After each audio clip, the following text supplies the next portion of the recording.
Hey, how's it going? It's your friendly neighborhood fat kid. Wanted to give you guys a follow-up video on the build I told you guys I was going to do. So the parts came in. Some parts didn't.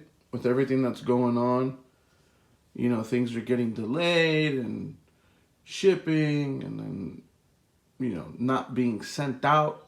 And so it actually took a little bit of traveling and going to a bunch of local gun shops. I think I traveled up to about an hour and 10 minutes away. But I really wanted to finish the build and get it together, but I also didn't want to spend too much. Now, of course, everyone goes crazy about Frankenstein builds or Hodgepodge builds, but I think I did well with this one. I bought a Luth AR barrel. I actually got a Special Ops tactical rail given to me. Should have put my phone on silent. I used a ASR brake from another build so that way I could suppress it. I used a vertical grip. I'll get back to that. Yes, that is a loaded mag. The chamber is empty. I checked, but full effect is what I like to call it. An ergo grip. I keep saying I used the SBA4 brace. Sorry, brain fart. And I'm using a 1 to 4 point, or actually 1.5 to 4.5 Nikon 223.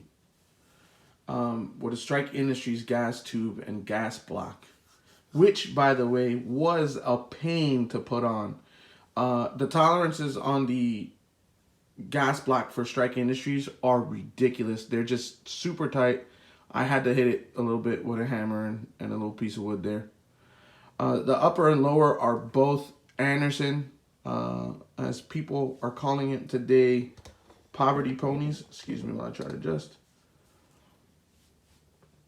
And the lower parts kit, I believe, is a PSA with some parts that I had to go find because I lost it in my little stash of parts.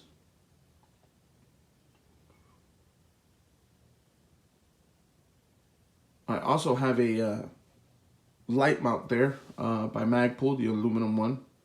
Looks a lot like the BCM one. Even has the 2 holes so you can mount the scout light.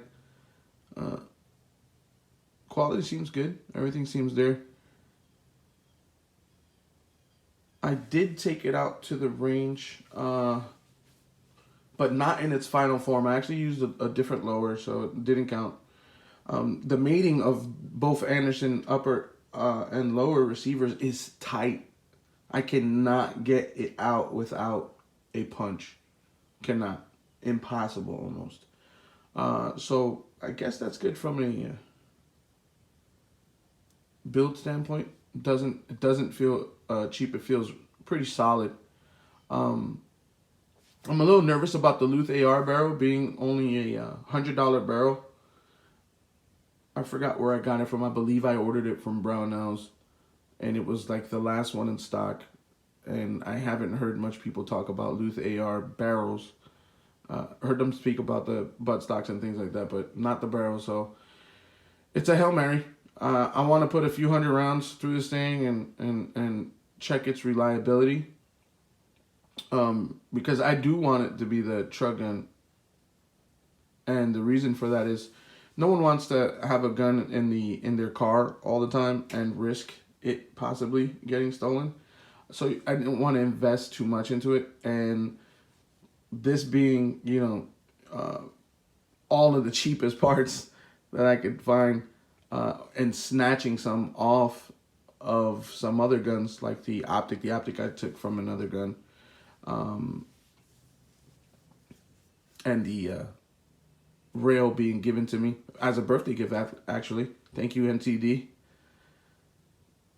I wanted to have something that was inexpensive that I could just toss in the truck with me. I always take it out with me when I get home or where I get to where I'm going.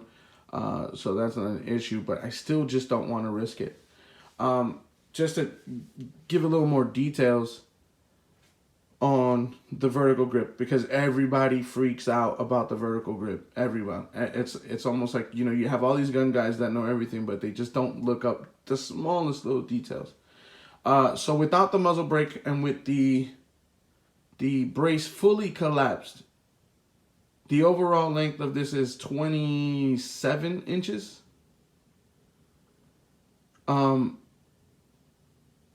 because of the way the silly ATF, you know, writes their suggestions, because that's what they do, that makes it able to have a vertical grip. Now, I don't want to get too much into it. I'm not a lawyer. You can look it up. There's even an article on it on Guns Guru. You could go there and check that out. But having a vertical grip on it is fine. Don't freak out, guys. It's fine. I know I didn't mention the BCG. The BCG is actually a Palmetto State Armory nickel boron BCG, and I love the way they look. Yeah, they're not expensive, but they look awesome. It's also a BCG I've had just sitting around in a parts bin, and it feels like it's smooth when I pull back the charging handle. Everything just feels right.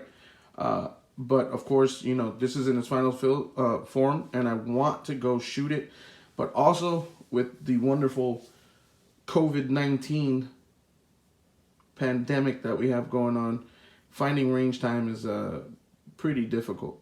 The places that do obviously have to follow the CDC guidelines, and so, you know, sometimes the wait's longer, and sometimes it's just entirely too packed, and then it just have to leave. I would love to give you guys an update video soon on shooting, and I will, and maybe give you a better look at the firearm instead of this static.